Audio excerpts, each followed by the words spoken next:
Behind every face and every action, there's a name. And the search for those names, well, that's where these stories begin. I'm Fox 4 senior reporter Caitlin Knapp, and I'm on a mission to get to know the names we know and perhaps find the ones we don't.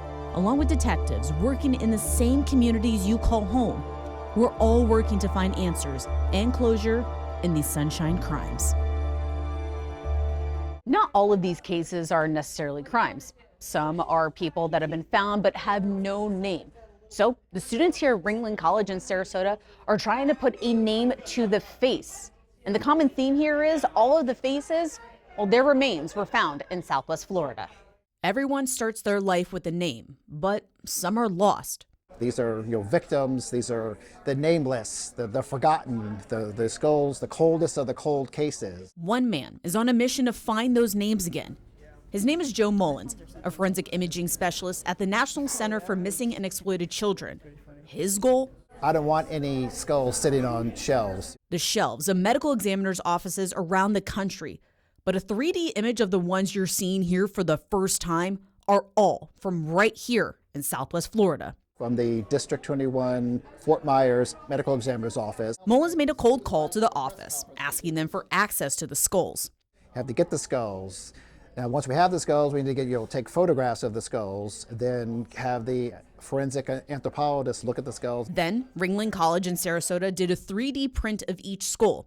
It's at that college where those skulls have a chance of getting their name back. The other mission for this class is to clear the shelves of ME's offices across the U.S. Mullins is also an adjunct professor at New York Academy of Art, bringing his experience to Ringling's classroom, giving students an opportunity to bring a family closure. This is the first face I've ever sculpted. Each person signed up for the workshop got a case. My person was found in 2016 in Lee County. And artists like Junior Noah Shadowins works off the information from their assigned case. The only thing I have to work with is that he was an Asian male, age range 18 to 45. So that is a very large age gap. Over 5 days, they are turning the skulls into a facial approximation, in other words, a person. Every skull that they have is now in this room getting the, dignity of a face back. Faces being molded using talent and science. We stick markers on the skull, and then we sculpt our tissue, our muscle, and our flesh out to those markers.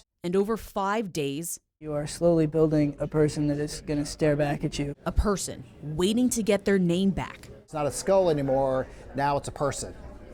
And they are emotionally invested. And now I hope somebody can recognize them. Now that the skulls have faces, let's talk about where they came from. Hendrick County deputies found this man in 1978 in LaBelle, and they believe he was a migrant worker. Glades County deputies found this man's remains in Moorhaven in 1980. And this is someone I've reported on before.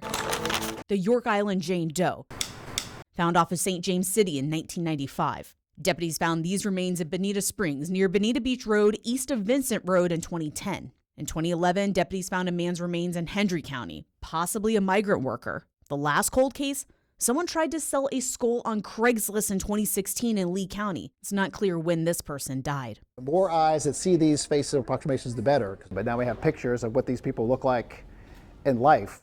Again, the artist received the skulls from 11 Southwest Florida cases. 6 of them are active investigations, while the other 5 are considered frozen. On Tuesday at 10, my conversation with Mullins continues about those frozen cases and what it means for the people who still don't have a name. To get a look at the faces you saw in this story, head to fox4now.com. And if you recognize any of them, call police. In studio, Caitlin Knapp, Fox 4.